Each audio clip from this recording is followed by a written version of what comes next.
Hi, this is Robin Algren with New Creation Counseling, and I'm here again for the series of videos that I promised you about my feelings on adult survivors of child abuse.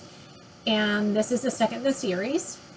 And what I wanted to talk to you a little bit about today is your memory and how your memory functions. One of the things that I found is that a lot of people don't understand the way God designed their bodies.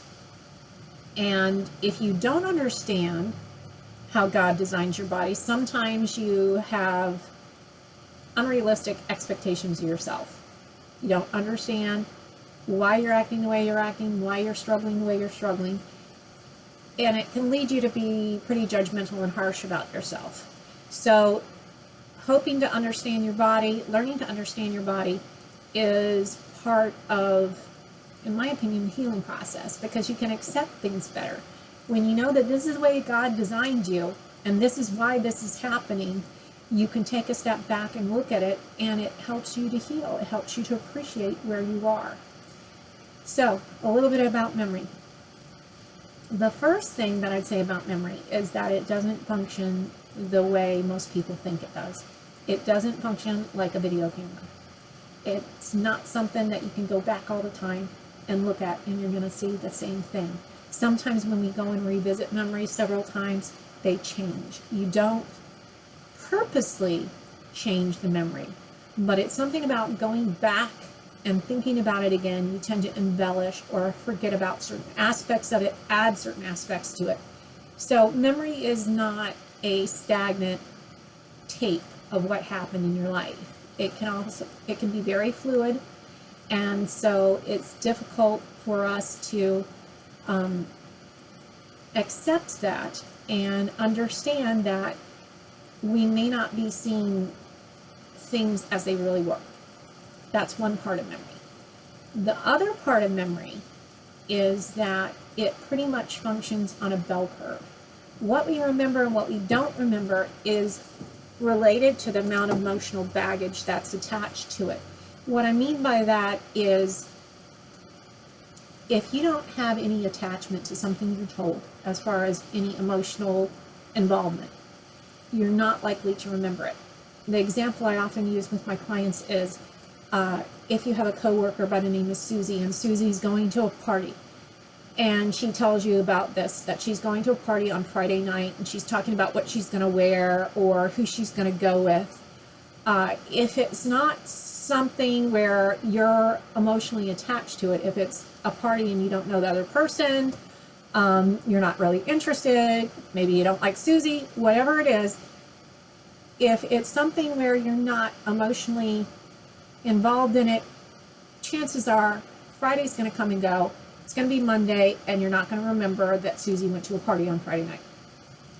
However, if Susie goes to a party with a coworker of yours, or thrown by a coworker of yours, say your coworker Janice is throwing this huge party, she invites Susie, she invites a bunch of other people from the office, and she doesn't invite you. Well, you're going to have some emotional baggage attached to that, and chances are on Monday morning, when everybody comes in and is talking about their weekend, you're going to remember the party, and you're going to remember that you weren't invited, and you're not going to be very happy about that. So if you have some kind of emotional baggage attached to it, you're going to remember it. If there's no emotional attachment to it, chances are you're not going to remember that very well. But there comes a tipping point, and this is where the thoughts about trauma step in, okay? When something traumatic happens, you switch into your sympathetic nervous system, your fight or flight. Basically, you get a whole bunch of neurochemicals dumped into your body, and God designed it that way because there comes a point where we need to react and we need to get ourselves out of harm's way. Your body was designed that way. It's designed that way by God. That sympathetic nervous system is there for a reason. But in the case where you have all these chemicals flowing through your body and you're experiencing this trauma, it affects your memory and your cognition. You're no longer functioning where you logically sort things out. You're functioning in a fight or flight. You're functioning in the sense that I'm in danger, I need to get away, and I need to get away as quickly as possible. And that is not a conscious thing, but that's the way God designed your body to help you survive. Unfortunately, people who have suffered abuse are in that state of mind a lot. And some of us never get out of it because we get stuck there. But it does affect our memory, and it does affect our ability to process all these things logically. So we don't process it logically, we react, and we get out of there. Okay? So your memory is not consistent across all types of circumstances and on both extremes. If it's something that doesn't mean a lot to you, you're not going to remember it. If it's something that's terrifying and traumatic and scary, you may not remember that either. The other thing that can happen is that even though you can't remember these things, they're kind of recorded in your body. They're implicit memories. They're memories that you're not going to be able to go back and storytell, but they're there. And your body remembers them. One of the stories that I heard about, and it's a perfect example, is that there was a woman who was sexually abused by her father as a child. And years later, as an adult, she went out and she purchased an alarm clock. Now, this alarm clock looked like the alarm clock that she had as a child. And when her father came in and sexually abused her, she would look at the alarm clock. Now, fast forward, 20 years later, this woman had no idea that this alarm clock looked like the alarm clock she had as a child. So she purchased the alarm clock, put it beside her bed, and then had some very sleepless, stressful nights, and she couldn't figure out why. It was only when she put together the trigger of the alarm clock that she realized that she was tensing up, anxious, and unable to sleep because she was remembering the alarm clock from her childhood.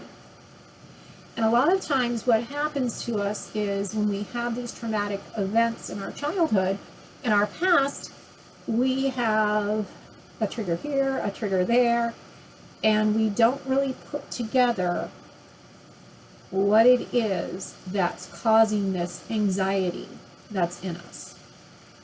When we're aware of how our body works, when we're aware of what an implicit memory is and what a trigger is, when we start to get that uncomfortable feeling, we're able to take a step back and question ourselves as to why. And it's really important that not only we question ourselves why, but that we accept how we feel. I always tell everybody that you need to develop a healthy curiosity about your feelings. There's nothing to be condemning about when you're angry, when you're sad, when you're hurting. That's God's way of telling you there's something wrong. And the only way to really truly heal is to look at the source. And when you can look at the source and accept where that comes from, then you open yourself up to receiving God's healing in it. That's all I've got for today. I could sit here and chat all day, but I won't do that.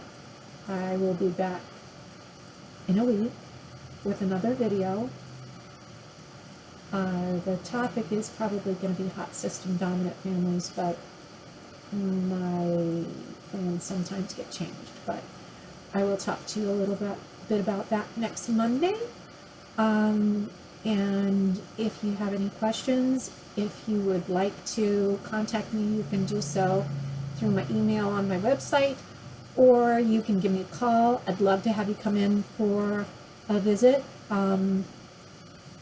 So you can pick up the phone and give me a call and schedule an appointment if you'd like.